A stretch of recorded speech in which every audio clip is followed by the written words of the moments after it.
না, খুব একটা যে আইডিয়াল আমি বলবো না, বাট প্রত্যেকটা টিমের কিছু না কিছু প্ল্যান থাকে। সো সেই প্ল্যান অনুযায়ী আমরা গিয়েছিলাম। বাট যেহেতু আমরা সবসময় চাই যে জাকির এবং শামীম সবসময় ফিনিশ করবে, এবং তাদেরকে এমন কোনো রোল দিব না যে রোলে আসলে তারা যা টিমটা আস্তে আস্তে বিল্ড করবে। আমার মনে হয় এরা এসে যেন ফ্রি খেলতে পারে, তো ওইরকম আমাদের প্ল্যানটা ওইভাবেই থাকে। এবং খুব বেশি যে আমাদের নিচেও পাওয়ার হিটার আছে সেটাও আমাদের আসলে চিন্তা করতে হয় যে আমাদের না অনেক নিচে আমাদের অনেক পাওয়ার হিটার আছে, বড় বড় ছেলেমেয়েরা আছে যারা বড় বড় শট খেলবে।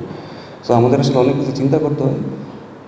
বাট শামীম যেভাবে প্রুভ করছে যে না, সে যে কোনো যদি তাকে বেশি ওভারও দেওয়া হয় সেখানেও সে ভালো করতে পারবে।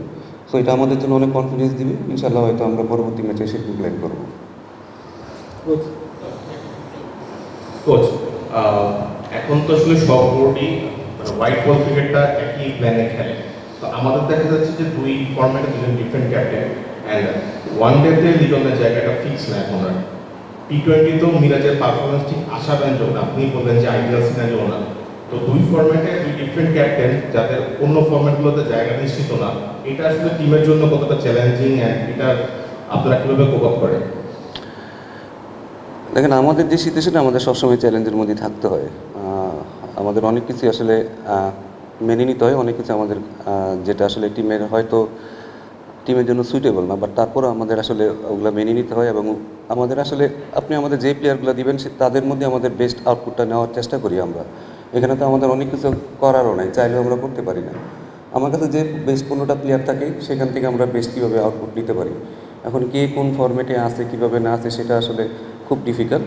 বাট এটা একটা যদি ভালো একটা স্ট্রাকচার ওয়েতে আসে আমার মনে হয় যেটা আমাদের জন্য অনেক বেটার হবে। কারণ আপনি যদি খেয়াল করে দেখেন শ্রীলঙ্কা টিমে খুব বেশি ধরুন টেস্টের থেকে ওয়ানডে কিন্তু ব্যাটিং অর্ডার খুব বেশি চেঞ্জেস নাই, বাট টি-20তেও কিন্তু খুব বেশি চেঞ্জেস নেই। আমাদের কিন্তু কন্টিনিউ চেঞ্জেস করতে হয়, 5টা প্লেয়ার যায় আবার 5টা প্লেয়ার আসে, 1-2 দিনের মধ্যে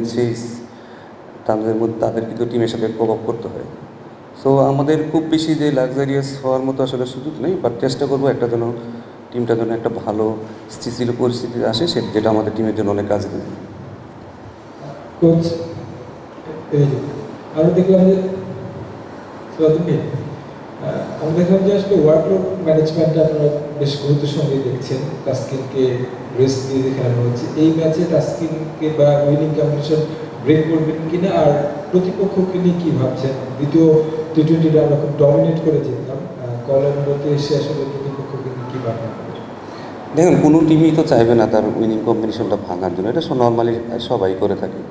বাট আমাদের ছেলেদের দিকেও তাকাইতে হয় অনেক সময়, কারণ ছেলেরাও ইনজুরি থেকে অনেকে আসছে, অনেকে ওয়ার্কলোডটাও আমাদের খেয়াল করতে হয়। কারণ আমাদের পেস বোলারদের ফিট রাখাটা আমাদের জন্য খুব জরুরি। আর যেভাবে এবার ধরেন টানা শিডিউল ছিল, এখান থেকে আসলে ছেলেদের প্রতিদিন ম্যাচ খেলানো আসলে আমাদের জন্য অনেক ডিফিকাল্ট হয়ে যায়। তো আসলে টিমের সব দিকে ব্যালেন্স করে আমাদের চলতে হয়। এটা হয়তো আপনারা বাইরে থেকে হয়তো বুঝবেন না, বাট আমাদের কাছে মনে হয় আমাদের অনেক কিছু ব্যালেন্স করে চলতে হয়। সো এই কারণে আসলে আমাদের প্লেয়ারদের সেফটিটাও তো আমার দেখা দরকার। এখন তাসকিনকে যদি আপনি টানা খেলাতে থাকেন, ওর একটা বড় সব ইঞ্জুরি থেকে আসছে, সে যদি আবার খেলে তার যদি আবার ইঞ্জুরি, তখন দেখা গেলো একটা ম্যাচের জন্য হয়তো তাকে 1 বছর বসে থাকতে হতে পারে। তো আমাদের সব দিকে ম্যানেজ করে চলতে হয়। এই কারণে আমি বলবো যে আসলে টিমের যেটা বেস্ট কালকে হবে সেটার দিকে আসলে আমরা খেয়াল রাখবো। এই মুমেন্টে তো আসলে নতুনভাবে ভাবনার আসলে কোনো সুযোগ নেই। আমরা যে প্ল্যানে খেলতেছি সেভাবেই খেলার চেষ্টা করব। বাট হোপফুলি আমাদের মিডল অর্ডারে ক্লিক করলে হয়তো আমরা আরও ভালো খেলতে পারবো। বাট আমার মনে হয় যে এই মুমেন্টে আমাদের খুব বেশি চেঞ্জেস আসলে নাইও করার মতো, অপশনও নাই বাইরে। কারণ আপনারা হয়তো প্রথম ম্যাচের কথা অনেক কথা বলতেছেন, আসলে আমাদের বেঞ্চে তো আসলে ওরকম মিডল অর্ডার প্লেয়ার ছিল না। যে একটা ব্যাটসম্যানই ছিল সেটা নাইম ছিল, এছাড়া আমাদের আসলে কাউকে খেলানোর মতো অপশন ছিল না, জাকির ইনজুর ছিল। তো আমাদের যে স্ট্রেংথ আছে সেই স্ট্রেংথে আমরা যাবো।